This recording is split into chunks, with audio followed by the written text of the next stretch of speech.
दोस्तों, आज मैं आपको जो कहानी सुनाने जा रही हूँ, ये कहानी है सोने चांदी की चूड़ियों की नदी की। तो चलिए दोस्तों, देखते हैं आज की ये कहानी।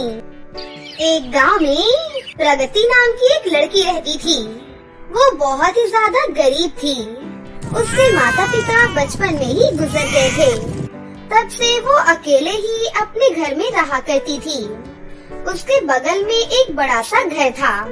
उस घर में महेश और रश्मि नाम के एक दंपत्ति रहते थे। उनका एक बेटा था जिसका नाम अनुराग था। अनुराग प्रगति को अपनी दोस्त मानता था और प्रगति भी अनुराग को अपना फ्रेंड मानती थी। वो दोनों हमेशा साथ में रहते थे, पर प्रगति अक्सर अनुराग के माता पिता को देखकर अपने माता पिता को याद करती रहती थी।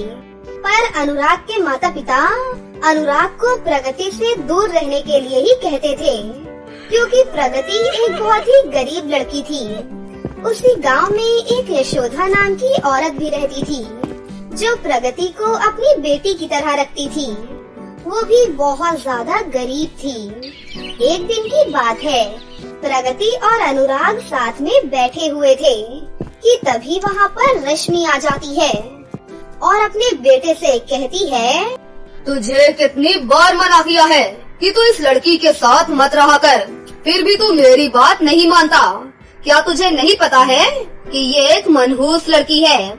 ये अपने माता पिता को तो खा गई, अब ये तुझे भी अपने जाल में फंसाना चाहती है। आप ऐसा क्यों कह रही हो माँ?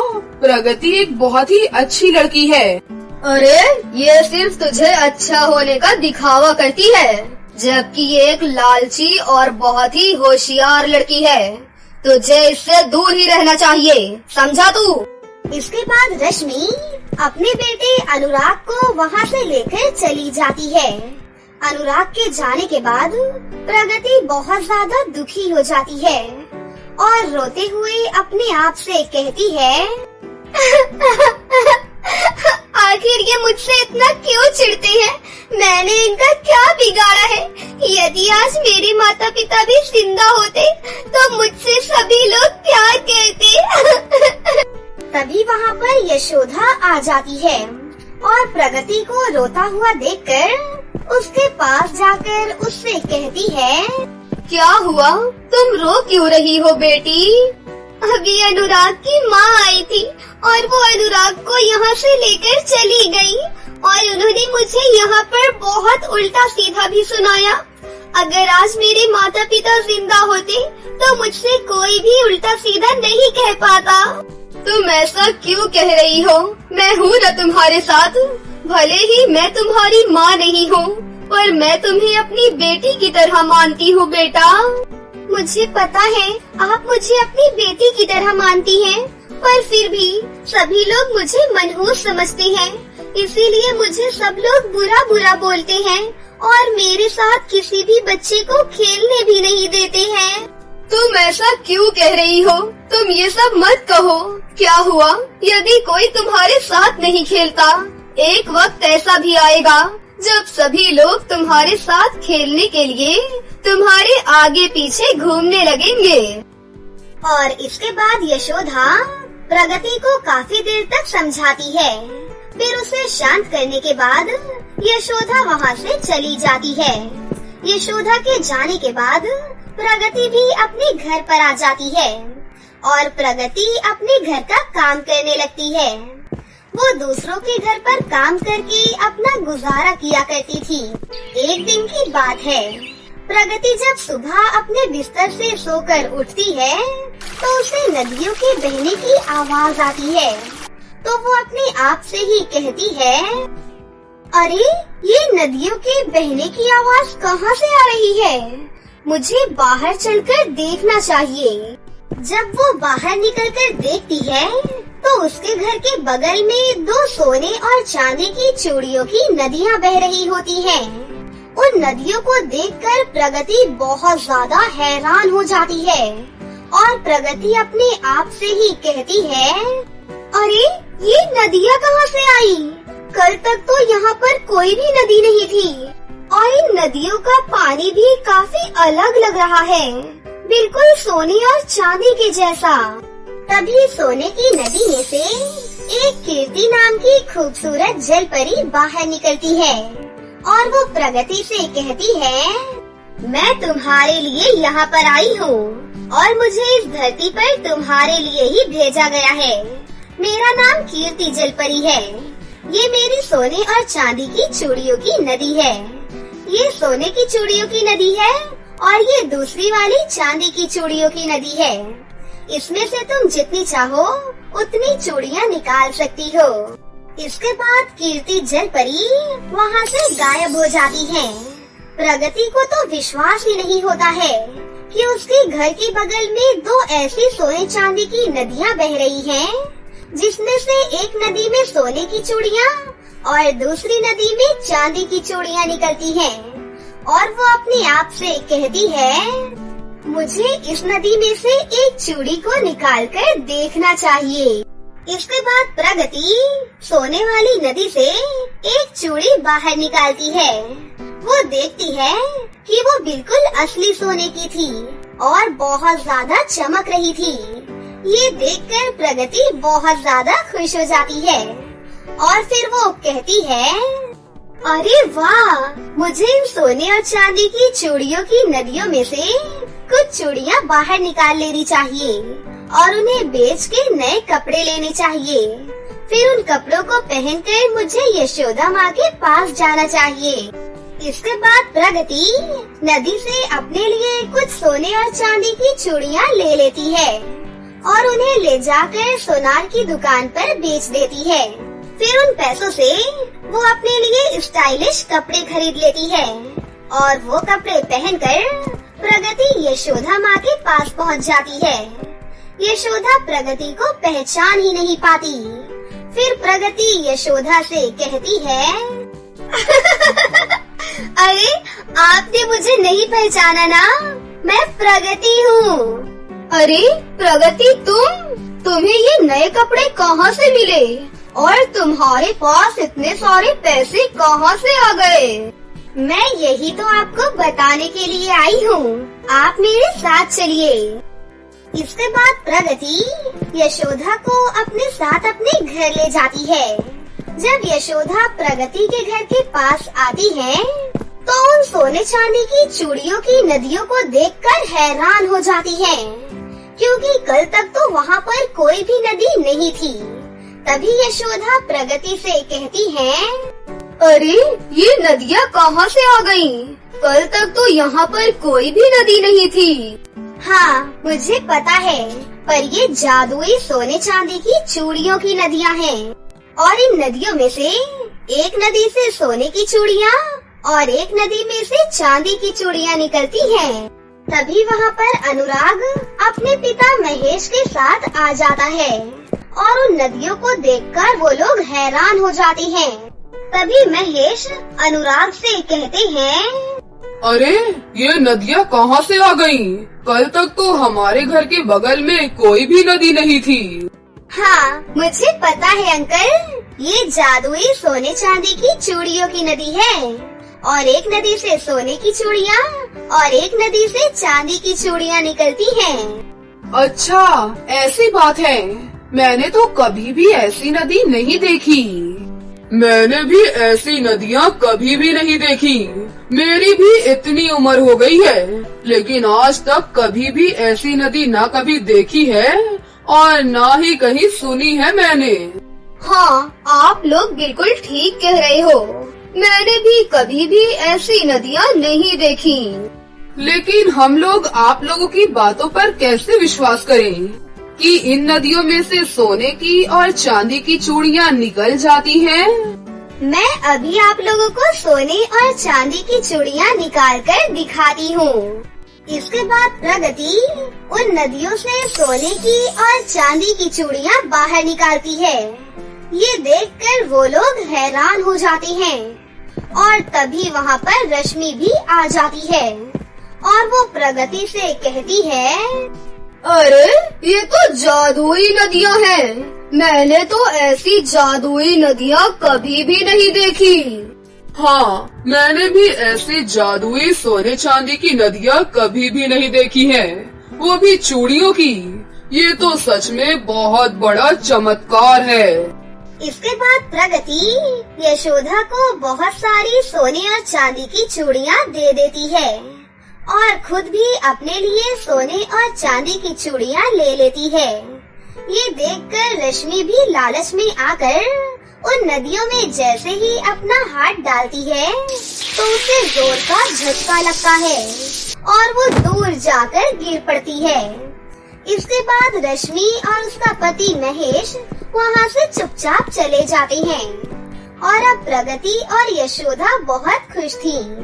उस दिन के बाद से अब रश्मि भी अपने बेटे अनुराग को कभी भी प्रगति से मिलने के लिए नहीं रोकती थी।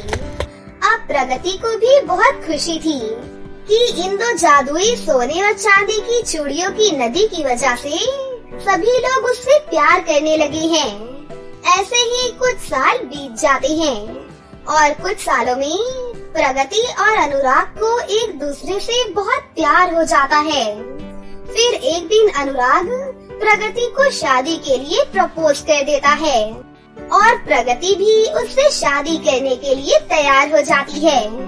फिर कुछ समय बाद वो दोनों खुशी खुशी शादी कर लेते हैं और हंसी खुशी से अपनी आगे की जिंदगी जीने लगते हैं।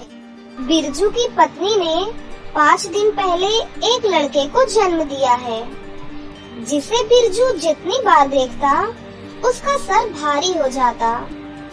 अपनी चिंता वो अपनी पत्नी से नहीं छुपा सका और परेशान स्वर में उससे कहा, 4 बच्चे पहले से ही हैं और अब ये आ गया। मैं ठहरा मामूली दिहाड़ी मजदूर, कैसे पालूंगा इतने सारे बच्चों को। बिरजू की पत्नी उसकी बातों का क्या जवाब देती। कभी वो उसकी ओर देखती तो कभी बिरजू की ओर। उसी दिन दोपहर की बात है। बिरजू अपनी टूटी फूटी झोपड़ी के बाहर चुपचाप बैठा हुआ था। तभी उसकी झोपड़ी के आगे एक बड़ी सी आलीशान कार आकर रुकती है। उस कार से बहुत ही अमीर व्यक्ति, जिनका नाम दिलीप वर्मा था, उतरे और उसके पास आए। क्या तुम्हारे यहाँ किसी पुत्र का जन्म हुआ है? दिलीप की बातों को सुनकर बिरजू उन्हें घूर घूर कर देखने लगा और चौंकते हुए कहा, पुत्र? हाँ, कुछ दिनों पहले मेरी पत्नी ने एक बेटे को जन्म दिया है, लेकिन आपको कैसे पता? अरे ये सब बात छिपती थोड़ी है। वैसे क्या तुम मुझे वो पुत्र दे सकते हो? ऐसा है, मेरी कोई संतान नहीं है और मैं तुम्हारे बेटे को गोद लेना चाहता हूँ। बिरजू थोड़ी देर फिर से दिलीप की ओर घूर घूर कर देखता रहा और फिर उनसे बोला, साहब, मैं बहुत ही गरीब आदमी हूँ। किसी तरह अपने परिवार के लिए 2 वक्त की रोटी कमाता हूँ। जब से मेरा ये बेटा हुआ है, मैं उसी की चिंता में घुला जा रहा हूँ। आप मेरे पास किसी भगवान की तरह आए हैं। आपके पास इसका भविष्य बन जाएगा। मेरे पास तो इसकी किस्मत में भूख और बीमारी ही आएगी। बिरजू ने दिलीप को अपना बेटा दे दिया। दिलीप ने बच्चे को लिया और वहाँ से निकल पड़ा। रास्ते में एक नदी आती थी। दिलीप ने अपनी कार वहाँ रोकी और बच्चे को अपनी गोद में उठाया और नदी के पास खड़ा हो गया। आज मैं अपनी बेटी का भाग्य अपने हाथों से खुद लिख रहा हूँ। आज मैं मिटा रहा हूँ अपनी बेटी के भाग्य में लिखी हर वो बात जो मैं नहीं चाहता। ये कहकर दिलीप ने उस छोटे से बच्चे को अपनी गोद से नदी में फेंक दिया। दिलीप एक बहुत बड़े ज्योतिषी थे। वो भविष्य देख सकते थे। यही नहीं, किसी की जन्म कुंडली पढ़कर जिसके बारे में वो जो कहते थे वो सच हो जाता था। उनका कहा कभी नहीं बदलता था। कुछ दिन पहले की बात है। वो अपनी एकलौती बेटी मेहर की कुंडली देख रहे थे। ये क्या है? ये कैसे हो सकता है? मेरी एक लौती बेटी का विवाह किसी दिहाड़ी मजदूर के बेटे से होगा? हाँ? दिलीप ने अपनी आंखें बंद की और उस लड़के को देखना शुरू किया। पल भर में ही उनकी आंखों के आगे बिरजू का बेटा आ गया। उन्होंने अपनी आंखें खोली और मैं भविष्य देख सकता हूँ तो भविष्य बदल भी सकता हूँ। मैं बदल दूंगा अपनी बेटी का भविष्य, मार दूंगा उस लड़के को। दूसरी ओर वो छोटा सा बच्चा पानी के बहाव के साथ बह जा रहा था। वहीं नदी के किनारे बसे एक छोटे से गांव की मछुआरी कमला उस समय जाल डालकर मछली के फंसने का इंतजार कर रही थी। कितनी देर हो गई, आज तो एक भी मछली जाल में नहीं आई। तभी उसकी नजर पानी की लहरों के ऊपर आ रहे उस बच्चे पर पड़ी, जो बेचारा लगातार रोए जा रहा था। अरे ये किसका बच्चा है? किस निर्दयी ने इस बच्चे को पानी में डाल दिया? अरे जब पाल नहीं सकते तो पैदा क्यों करते हैं? कमला ने उस बच्चे को लहरों से निकाला। वो बेचारा बच्चा लगातार रोए जा रहा था। उसने उसे गले से लगा लिया। क्या हो गया? अरे क्या हो गया? क्यों रो रहे हो? भूख लगी है क्या? मैं हूँ ना, मत रो बेटा मत रो। कमला के पति का 3 साल पहले देहांत हो गया था। उसका दुनिया में कोई नहीं था। उसने उस बच्चे को गोद ले लिया। कमला ने उसका नाम प्रेम रखा। समय धीरे धीरे पंख लगाकर उड़ता गया। प्रेम अब 21 साल का हो गया था। इस बीच कमला की मौत भी हो गई थी। उधर ज्योतिषी दिलीप की बेटी भी अब जवान हो गई थी। एक दिन की बात है, वो नाव की सवारी कर रही थी। तभी मौसम बहुत ही खराब हो गया। जोर जोर से आंधी चलने लगी और फिर मूसलाधार बारिश शुरू हो गई। ओह, इतनी तेज आंधी और तूफान, ऊपर से ये बारिश। ओह, तूफान और बारिश और बढ़ती गई और उनकी नाव डूबने लगी। मेहर पानी के बहाव में कुछ देर तक हाथ पांव मारती रही, फिर थक कर बेहोश हो गई और लहरों के साथ बहने लगी। उधर दूसरी ओर प्रेम उस समय नदी में मछली पकड़ने के लिए आया था, लेकिन तूफान के कारण वापस लौटने का सोच रहा था। तभी उसे मेहर पानी में बहती हुई दिखाई दी। अरे ये कौन है? कौन बहता आ रहा है नदी के बहाव के साथ? प्रेम तुरंत पानी में उसे बचाने के लिए उतर गया और लहरों से लड़कर उसकी जिंदगी बचा ली। मेहर को जब होश आया तो उसने खुद को प्रेम के घर में पाया। मैं कहाँ हूँ? आप कौन हो? हाँ। तब प्रेम ने मेहर को वो सारी बातें बताई, जिसे सुनकर मेहर का दिल प्रेम के प्रति प्यार से भर गया और उसने अपने प्यार का इजहार भी उससे कर दिया। प्रेम ने भी उसका निवेदन स्वीकार कर लिया। कुछ दिनों बाद उन दोनों ने शादी कर ली। शादी के बाद मेहर प्रेम को लेकर अपने घर पहुंची और अपने पिता से सारी बातें बताई। तुमने शादी कर ली, लेकिन ये लड़का कौन है? इसका कौल क्या है? खानदान क्या है? तब प्रेम ने उन्हें सारी बातें बताई, जिसे सुन दिलीप ने अपना सर पीट लिया और मन ही मन सोचने लगा, हे भगवान, 21 साल पहले मैंने इस काले अध्याय को अपनी बेटी की जिंदगी से निकालना चाहा था, लेकिन आज ये फिर से मेरे सामने आ गया। लेकिन मैं हार नहीं मानूंगा। उस बिहारी मजदूर के बेटे को मैं कभी अपना घर जमाई स्वीकार नहीं करूंगा। कुछ दिनों के बाद मेहर कुछ महीनों के लिए शहर से बाहर गई हुई थी, तो दिलीप ने प्रेम को अपने पास बुलाया और उससे बहुत ही चिंतित स्वर में कहा, मैं तुमसे कुछ मांगना चाहता हूँ बेटा, अपने लिए नहीं लेकिन मेरी इकलौती बेटी के लिए, उसके जीवन के लिए।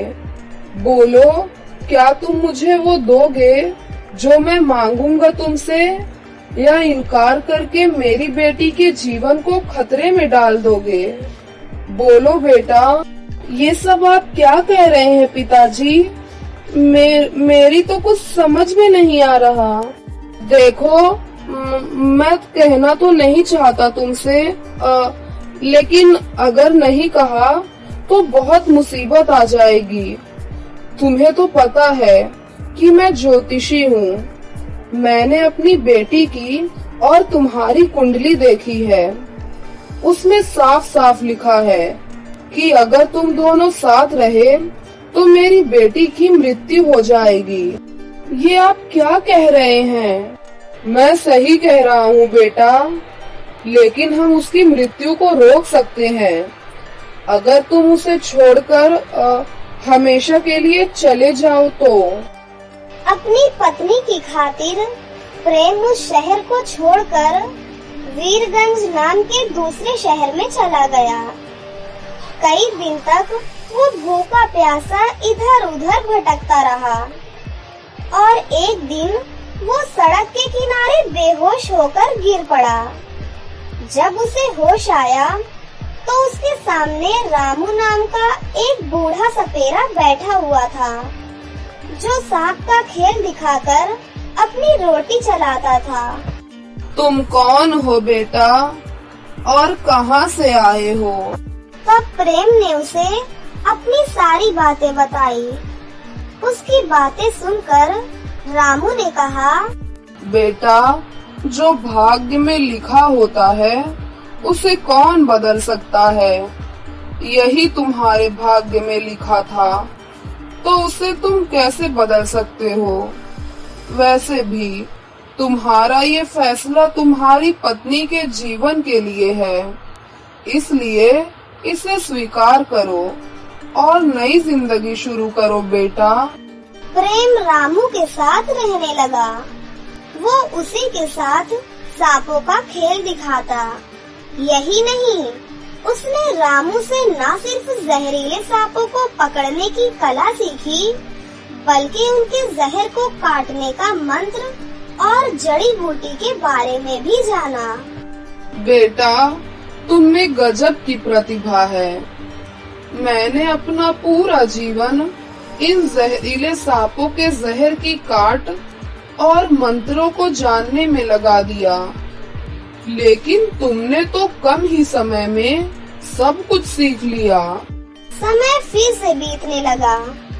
इस बीच दिलीप और मेहर वीरगंज अपने एक रिश्तेदार की शादी में आए हुए थे। शादी के बाद दिलीप और मेहर एक कमरे में सोए हुए थे। तभी पता नहीं वहाँ कहाँ से एक जहरीला सांप आया और उसने मेहर को काट लिया। मेहर दर्द से कर्रा रही थी।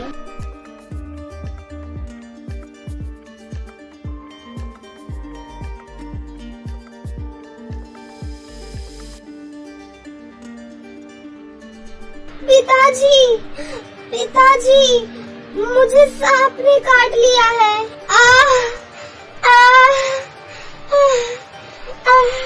ये बोलते ही मेहर के मुंह से झाग निकलने लगा और वो बेहोश हो गई। दिलीप ने अपनी बेटी की जब ये स्थिति देखी तो उसका दिल जोर जोर से धड़कने लगा। उसने लोगों से मदद की गुहार लगाई, तभी उसे किसी ने सांप का जहर उतारने वाले के पास जाने के लिए कहा। तब दिलीप ने पूछा, कहाँ मिलेगा?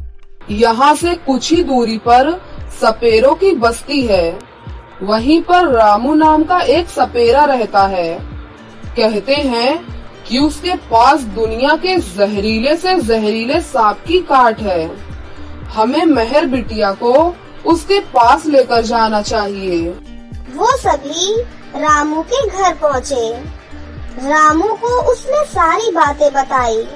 तब रामू ने कहा, देखिए, अब मैं बहुत बूढ़ा हो गया हूँ। मुझे ठीक से दिखाई नहीं देता। मैं अब आपकी मदद करने में असमर्थ हूँ। हाँ, लेकिन मेरा बेटा आपकी मदद कर सकता है। उसके बाद उसने प्रेम को आवाज दी। प्रेम को देखते ही दिलीप की आंखें फटी की फटी रह गई। उसने लाचार निगाहों से उसकी ओर देखा। प्रेम अपने ससुर को पहचान गया। वो तुरंत जंगल से जड़ी बूटी लेकर आया और उसका लेप मेहर को लगाया और उसकी जान बच गई। जैसे ही मेहर को होश आया और उसने अपने सामने प्रेम को देखा तो, प्रेम, तुम जिंदा हो? लेकिन पिताजी ने कहा था कि जब मैं शहर से बाहर गई हुई थी तो कोई जंगली जानवर तुम्हें उठाकर ले गया था। ये बात सुनकर प्रेम ने अपने ससुर की ओर देखा तो दिलीप ने हाथ जोड़कर उससे कहा, तुम दोनों मुझे माफ कर दो। मैं तुम दोनों का गुनहगार हूँ, खासकर प्रेम का। मैंने भाग्य के लिखे को बदलना चाहा, लेकिन मैं हार गया।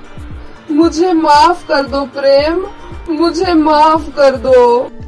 उसके बाद दिलीप ने सारी कहानी उन दोनों को बताई, जिसे सुनकर मेहर को अपने पिता से घृणा हो गई। तब प्रेम ने अपनी पत्नी से अपने पिता को माफ करने को कहा। उसके बाद वो सभी खुशी खुशी रहने लगे।